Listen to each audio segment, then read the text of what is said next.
Master की पारी के बाद मात्र एक दशक में ही 10 दोहरे शतक लग चुके हैं। यूं क्रिकेट में आए दिन कोई न कोई रिकॉर्ड टूटते और बनते रहते हैं, लेकिन ऐसे कम ही मौके आते हैं जब पुराने रिकॉर्ड के साथ पुरानी धारणा भी टूट जाती है। इनमें से ही कभी एक धारणा थी वनडे इतिहास में 400 रन बनाने की। क्रिकेट ही नहीं, किसी भी क्षेत्र में जब उपलब्धि बड़ी होती है तो उसके पीछे का किस्सा भी काफी रोचक होता है। तो आज क्रिकेट का एक ऐसा ही रोचक किस्सा नारद टीवी अपने दर्शकों के साथ साझा करने जा रहा है। ये एक ऐसा मौका था जब न सिर्फ किसी एक दिवसीय क्रिकेट में 400 से कहीं ज्यादा 434 रन बने, बल्कि उसे उतने ही दिलेरी से चेस भी किया गया। तो आइए 14 साल पुरानी इसी मैच के धुंधली यादों को उभारते हुए क्रिकेट के उस ऐतिहासिक दिन की तरफ चलते हैं जिसे सुनकर आप बोलेंगे कि गजब हो गया। नमस्कार दोस्तों, मैं हूं अनुराग सूर्यवंशी और आप देख रहे हैं नारद टीवी। तारीख 12 मार्च 2006 रविवार का दिन और ऑस्ट्रेलिया साउथ अफ्रीका का वनडे मैच किसी विश्व कप का नहीं, एक साधारण वनडे सीरीज का था। तो सब कुछ सामान्य ही था। जैसा कि हमने आपको शुरुआत में ही बताया था कि अब तक 400 रन वनडे क्रिकेट में देखने को नहीं मिला था। हालांकि इसके आसपास का स्कोर कुछ महीने पहले ही न्यूजीलैंड ने 24 अगस्त 2005 को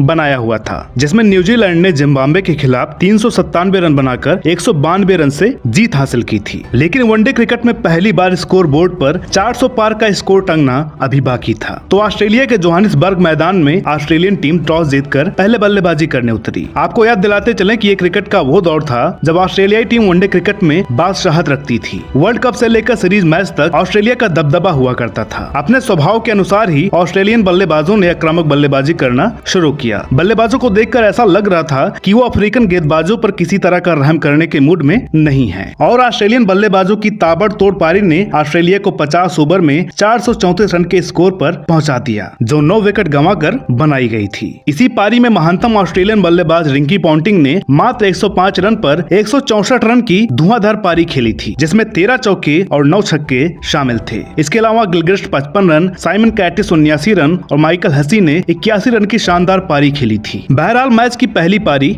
खत्म हो चुकी थी। ऑस्ट्रेलियन खिलाड़ी और दर्शक सहित क्रिकेट प्रशंसकों का पूरा महकमा खुश था, सिवाय साउथ अफ्रीकन टीम और उनके फैन के। लेकिन साउथ अफ्रीकन टीम भी ज्यादा निराश नहीं थी, क्योंकि ऑस्ट्रेलियाई टीम ने जो कारनामा किया था वो वास्तव में ऐतिहासिक था। 434 के विशाल स्कोर के आगे अफ्रीकन टीम भी किसी दबाव में नहीं थी, क्योंकि उन्हें लग गया था कि इस लक्ष्य का पीछा करना मुमकिन तो है नहीं, फिर रणनीति बनाने से क्या लाभ। उनकी सोच नकारात्मक जरूर थी, लेकिन उन परिस्थितियों में लाजमी भी थी, क्योंकि जो इतिहास में कभी नहीं हुआ था वो अब हो चुका था और उसके आगे की कल्पना करना भी मुमकिन नहीं था। तो मैच के प्रेशर को दरकिनार करते हुए ड्रेसिंग रूम में अफ्रीकन खिलाड़ियों द्वारा मैच की घटनाओं पर चुटकी ली जा रही थी। और बात जब दिल खोलकर रन लुटाने वाले गेंदबाजों पर आई तो अफ्रीकन खिलाड़ी जैक कॉलिंस बोले, मुझे लगता है कि हमारे गेंदबाजों ने अच्छा किया। इस विकेट पर 450 रन बनाए जा सकते हैं। ऑस्ट्रेलिया ने फिर भी कुछ कम रन बनाए हैं। कॉलिंस का ये कहना साथी खिलाड़ियों के लिए आश्चर्य का विषय जरूर था, लेकिन कॉलिंस द्वारा ये बात इतनी गर्मजोशी से कही गई थी कि अफ्रीकन खिलाड़ी भी काफी उत्साह के साथ मैदान पर उतरे। अब साउथ अफ्रीकन बल्लेबाजों के सामने लक्ष्य भी था और उसे पाने की चाहत भी। दूसरी पारी शुरू हुई, यानी इतिहास के बाद एक और नया इतिहास लिखने की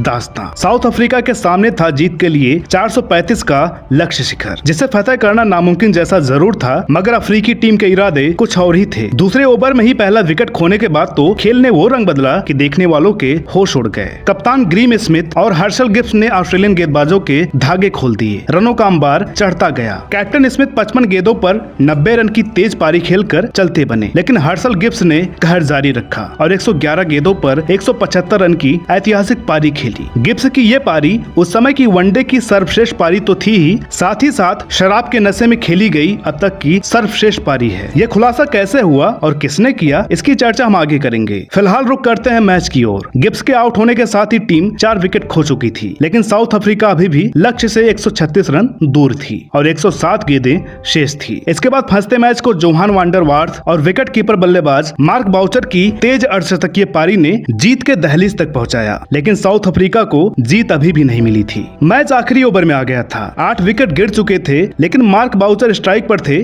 तो 7 रन आसान दिख रहे थे। ब्रेट ली ने पहली गेंद डाली और गेंद बल्ले से लगते ही जबरदस्त रफ्तार में आ गई, जो संभावित चौका ही था, लेकिन गेंद ब्रेट ली के पैरों से लगकर रुक गई और अफ्रीकन टीम को 1 रन ही मिल सका। अब जीत के लिए 5 गेंद पर 6 रनों की मांग थी। अब स्ट्राइक थी एंड्रे नेल के पास, जो एक तेज गेंदबाज थे। उन्होंने दूसरे गेंद पर चौका लगाकर मैच का रुख पूरी तरह से साफ कर दिया। अब 1 रन मैच टाई और 2 रन पर जीत थी, लेकिन अगले ही गेंद पर एंड्रे नेल कैच आउट होकर पवेलियन लौट गए। इस विकेट के साथ ही साउथ अफ्रीका ने 9 विकेट खो दिया। आखिरी बल्लेबाज थे मखाया एंटनी। अब यहाँ विकेट गिरना साउथ अफ्रीका के लिए सदमे जैसा था, लेकिन एंटनी ने किसी तरह बल्ले से गेंद को रोककर 1 रन ले लिया। मैच टाई हो चुका था। स्ट्राइक पर मार्क बाउचर आ चुके थे। साउथ अफ्रीका टीम और दर्शकों के जान में जान आई और स्कोर एकदम बराबरी का था। फिर बाउचर ने विजयी चौका लगाकर साउथ अफ्रीका को जीत दिलाई। ऑस्ट्रेलिया के 434 रन के लक्ष्य में साउथ अफ्रीका ने 438 रन का स्कोर खड़ा कर दिया, या यूं कहें कि इतिहास को बदलकर एक नया इतिहास लिख दिया। याद कीजिए वीडियो की पहली लाइन, खरबूजे को देखकर खरबूजा रंग बदलता है। इस मैच में दोनों ओर से कुल 87 चौके और 26 छक्के लगे थे। साथ ही साउथ अफ्रीका ने सीरीज 3-2 से जीत ली, यानी ये सीरीज का निर्णायक मुकाबला था, जिसे खेला भी उतनी शिद्दत से गया।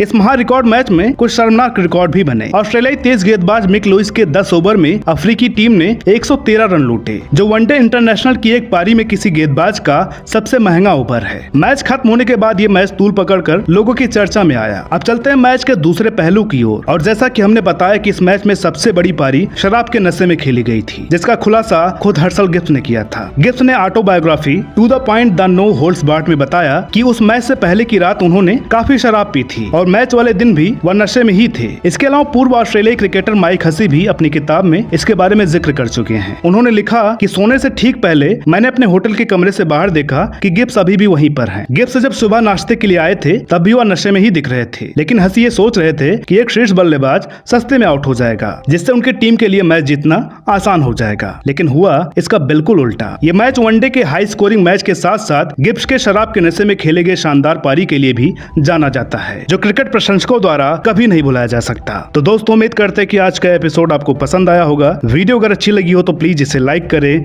शेयर करें। चैनल पर नए हो तो प्लीज इसे सब्सक्राइब जरूर करें। साथ ही साथ हमें फॉलो करें फेसबुक, ट्विटर और इंस्टाग्राम पर। तो दोस्तों, मिलते हैं अगले वीडियो में एक और नई कहानी के साथ। तब तक के लिए नमस्कार।